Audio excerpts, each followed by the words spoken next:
कम उम्र की शादी। ये कहानी शुरू से नहीं बल्कि आखिरी से शुरू हुई है। कैसे? खुद ही देखिए। माँ, क्यों नहीं करवा रहे आप लोग राहुल से मेरी शादी? प्रॉब्लम कहाँ है? माना कमा नहीं रहा है लेकिन उसके पापा सरकारी ऑफिसर हैं। अपना मकान है और मैं पूरे 19 साल की हो गई हूँ, और वो भी ये। अरे बेटा, बात 19 साल की नहीं, कमाने की है। चल बता, कितना कमा लेता है ये राहुल? वाह माँ, कमाई तो ऐसे पूछ रही हो जैसे तुमको शादी करनी हो। हाँ हाँ, मुझे ही करनी है शादी, अब बता। तभी वहां रिया के पिताजी आ जाते हैं। अरे वाह, क्या बात है। करो करो, रिया की माँ शादी करो। विदाई के बाद मैं और रिया धूम मचाएंगे, है ना बेटा? लो, एक कम थी, दूसरे भी आ गए। अरे ये तुम्हारी बेटी शादी करने की जिद कर रही है उस मल्होत्रा के बेटे से। अरे तो क्या कमी है, खानदान भी अच्छा है। बस राहुल कमाना शुरू कर दे, हम शादी भी कर देंगे।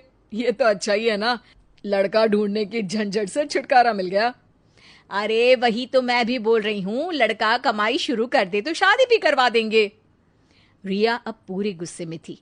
वाह माँ, वाह पापा, खुद की शादी तो 18 साल में कर ली थी और मुझे रोक रहे हैं, क्यों? अब रिया की माँ पिता दोनों ही शांत हो जाते हैं। दोनों को कुछ समझ में ही नहीं आता कि वो क्या कहे। तभी रिया के पिता उसका हाथ पकड़कर उसे सोफे पर बिठाते हैं और कहते हैं, रिया बेटा, मैं तुम्हें आज एक कहानी सुनाता हूँ, जिसे सुनकर शायद तुम जल्दी शादी करने की जिद छोड़ दो। कहानी? अरे वाह, अब जिद में छोड़ू या नहीं वो तो कहानी सुनने के बाद ही पता चलेगा। कहानी शुरू होती है।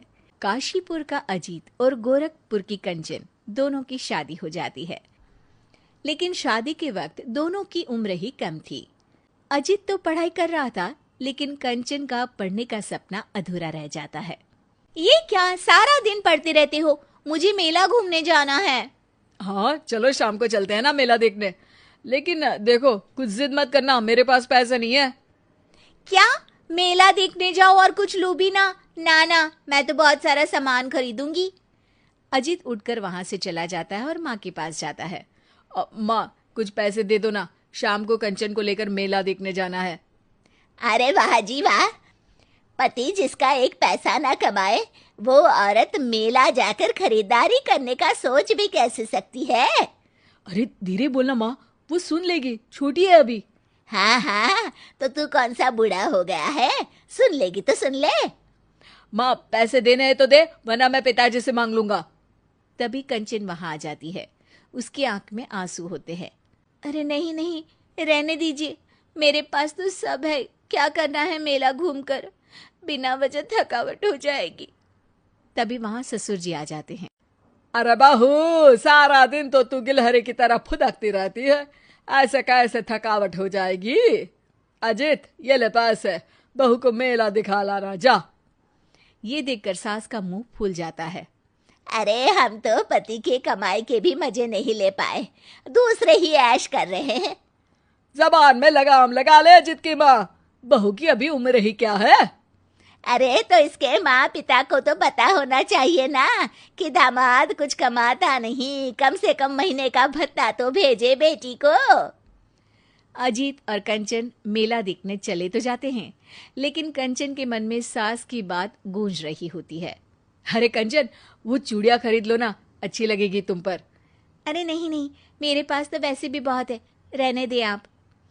अजित ने काफी कोशिश की कि कंचन कुछ खा ले या खरीद ले, लेकिन कंचन खाली हाथ घर आ जाती है।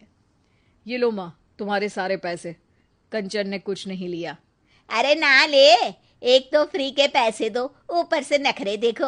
अरे वाह जी वाह, इतना नखरा तो मैंने अपने पति की कमाई का नहीं दिखाया जितना ये लड़की नखट्टू पति का दिखा रही है।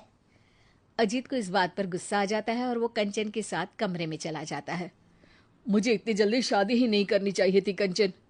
हाँ, आप ठीक कह रहे हैं, शादी में प्यार के साथ सम्मान भी होना जरूरी है। पति की कमाई के बिना ससुराल में पत्नी की कोई इज्जत नहीं रह जाती। एक दिन, हे भगवान! अरे क्या हुआ कंचन? मेरे पेट में बहुत दर्द हो रहा है। चलो चलो डॉक्टर के पास चलते हैं। दोनों डॉक्टर के पास जा ही रहे होते हैं कि सामने अजित की माँ आ जाती। अरे वाह जी वाह, पेट में दर्द है तो सीधे डॉक्टर के यहाँ। अरे कमाता क्या है तेरा पति जो डॉक्टर की दवाई लेने जा रही है? अजवाइन में काला नमक मिला के खा ले गरम पानी के साथ, सुबह तक ठीक हो जाएगा। अरे नहीं नहीं माँ, कंचन को सच में बहुत दर्द हो रहा है, वरना वो तो दर्द सहने में माहिर है। अरे बेटा, सहने में तो माहिर होना ही पड़ेगा। पति जो कमाता नहीं, किसके सर पर नाच कर अपनी डिमांड पूरी करवाएगी? अब कंचन कमरे में लेट जाती है और सो जाती है। अगली सुबह कंचन उठती नहीं है तो अजित डर जाता है। पिताजी जल्दी आइए, देखिए ना कंचन को क्या हो गया, ये उठ ही नहीं रही। माँ क्या हो गया, मेरी कंचन कहीं मर तो नहीं गई? अरे रुक बेटा, मैं देखता हूँ। नहीं नहीं, बहू की सांस तो चल रही है, जल्दी से डॉक्टर को लेकर आता हूँ। डॉक्टर आते हैं, कंचन को दवाई देकर जाने लगते हैं और कहते हैं, आपकी बहू को अल्सर की बीमारी है। क्या कभी बताया नहीं कि उसके पेट में दर्द हो रहा है? पता नहीं कैसे इतना दर्द सहती रही। अब रिया की आंख में आंसू थे। तो पापा, कंचन को क्या हुआ था? क्या वो मर गई? और अगर उसको इतना दर्द था तो वो बोले क्यों नहीं कि दर्द है? तभी रिया की माँ कहती है, क्योंकि पति की कमाई नहीं थी बेटा। सास हर बात पर उसके मम्मी पापा को कोसती। कोई लड़की शादी के बाद अपने मायके वालों के बारे में एक शब्द भी नहीं सुन सकती। सच कह रही हूँ माँ, मैं भी राहुल से साफ कह दूंगी कि पहले कमाओ, थोड़े उम्र में बड़े हो जाओ, फिर करेंगे शादी। दूसरी तरफ कंचन यानी रिया की माँ अजीत यानी रिया के पिता को देखकर एक दूसरे को तसल्ली देते हैं कि जो गलती उन लोगों से हुई वो अपने बच्चों से नहीं दोहराएंगे।